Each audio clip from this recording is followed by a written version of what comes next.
Hello friends, SG exam YouTube channel पर आप सभी का स्वागत है। दोस्तों, आज हम लैब असिस्टेंट के क्वेश्चन पेपर का फोर्थ पार्ट लेके मैं आपके सामने आ रहा हूं और इसमें 25 मोस्ट इम्पोर्टेंट क्वेश्चंस हैं, जिसमें हम केमिस्ट्री के क्वेश्चंस देखेंगे किसी एक लेसन के। तो कंप्लीट 25 क्वेश्चंस हैं, वो बहुत ही इंपॉर्टेंट आपके लिए यहाँ पर रहने वाले हैं। तो आप हर एक क्वेश्चन को अच्छे से पढ़ें और इनके जो चारों ऑप्शन हैं उनको ध्यान से देखें। तो देखिए, पहला क्वेश्चन है आपका, जल का शुद्धतम रूप कौन सा होता है। तो ये थ्योरेटिकल क्वेश्चन है, यानी वर्षा का जल जो होता है वो शुद्धतम रूप यहाँ पर होता है। अगला क्वेश्चन है, वायु के नमूने में क्या होता है।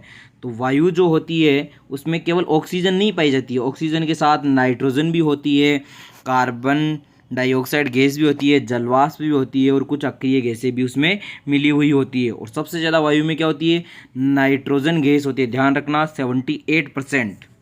अगला है, वायु में विभिन्न गैसों का अनुपात कैसा होता है, कांस्टेंट होता है या कांस्टेंट नहीं होता है। तो ये इसका आंसर हो जाएगा थर्ड। डिपेंड करेगा ये कौन से पैलेस पे आप हो, तो अलग अलग स्थानों पर अलग अलग होता है। अगला है, लोहे की वस्तुओं में जंग कैसे लगता है या लगने की प्रोसेस क्या है। तो वो है फेरस और फेरिक हाइड्रोक्साइड का मिश्रण। अगला है, वायु में नाइट्रोजन का क्या महत्व है। अगर मान लीजिए वायु से नाइट्रोजन गैस को बाहर निकाल दिया जाए तो क्या होगा। तो इसका राइट आंसर है आपके पास यहाँ पर, ऑक्सीजन को तनु करता है, जो कि अन्यथा शुद्ध अवस्था में ऑक्सीजन क्या होती है, बहुत ही ज़्यादा क्रियाशील होती है, ऑक्सीजन ज्वलनशील गैस है। अगला है, जंग लगे हुए लोहे का वजन बिना जंग लगे हुए लोहे से क्या होता है, होना तो कम चाहिए लेकिन क्या होता है, कुछ अधिक होता है। अगला है, परम शून्य ताप क्या होता है। परम शून्य ताप एक ऐसा टेम्परेचर होता है जिससे कम टेम्परेचर पॉसिबल नहीं होता है, क्योंकि उससे कम तापमान होने पर वॉल्यूम क्या होने लग जाता है, माइनस में जाने लग जाता है, और माइनस में वॉल्यूम पॉसिबल नहीं है। इसलिए सेकंड ऑप्शन इसका राइट आंसर हो जाएगा, सैद्धांतिक रूप से न्यूनतम संभव तापमान। अगला है, लोहे के पाइपों को संसारण से बचाने के लिए उसके ऊपर जस्ते की परत चढ़ाई जाती है, और उस प्रक्रिया को क्या बोलते हैं, जिंक का जो लेप किया जाता है उस प्रोसेस को क्या बोलते हैं, उसे बोलते हैं गैल्वेनाइजेशन, गैल्वेनीकरण। अगला है, रासायनिक रूप से ड्राई आइस क्या कहलाती है। तो ये होती है आपकी ठोस CO2 को क्या बोलते हैं, शुष्क बर्फ भी कहा जाता है। अगला क्वेश्चन है आपके पास, जल आपूर्ति के लिए जल का शोधन कौन सी प्रक्रिया से किया जाता है। तो सबसे ज़्यादा किया जाता है वो क्या किया जाता है, क्लोरीनीकरण। और भी बहुत सारी प्रक्रियाएं हैं लेकिन क्लोरीनीकरण सबसे ज़्यादा की जाती है। क्लोरीकरण में क्या होता है, शुद्ध जल में थोड़ा सा क्या कर दिया जाता है, क्लोरीन ऐड किया जाता है। ज़्यादा क्लोरीन ऐड करना भी हानिकारक है। अगला है, उच्च ताप व दाब पर गर्म करने से मोमीय ठोस में बदल जाती है। तो मोमीय ठोस में कौन बदल जाती है, एथाइलिन गैस बदल जाती है आपकी। रासायनिक परिवर्तन की प्रक्रिया कौन सी है। तो चारों ऑप्शंस में से किसमें आपको केमिकल प्रोसेस दिख रहा है, साधारण लवण का जल में घुलना नहीं, प्रभाजी आसवन से पेट्रोलियम का शोधन ये भी नहीं है, मोटर कारों में पेट्रोल का दहन, एक बार पेट्रोल का दहन होने के बाद वापस से पेट्रोल नहीं बनाया जा सकता, यही क्या है आपका रासायनिक प्रोसेस है। अगला है, महासागरों से शुद्ध जल किस विधि द्वारा प्राप्त किया जाता है। तो देखिए, शुद्ध जल जो है महासागर से या समुद्र से शुद्ध जल सबसे पहले तो हम रिवर्स ऑस्मोसिस के द्वारा यानी प्रतिलोम प्रासरण से प्राप्त करते हैं। लेकिन फिर भी आपके पास अगर ऑप्शन में प्रतिलोम प्रासरण नहीं दिया हुआ हो तो आपको बी ऑप्शन करना है, आसवन के द्वारा। अगला क्वेश्चन है, किस प्रक्रिया द्वारा कच्चे तेल से गैसोलीन प्राप्त की जाती है। तो 15वें का जो आपके आंसर है वो हो जाएगा आपका प्रभाजी आसवन, बी ऑप्शन आपका राइट आंसर हो जाएगा यहाँ पर।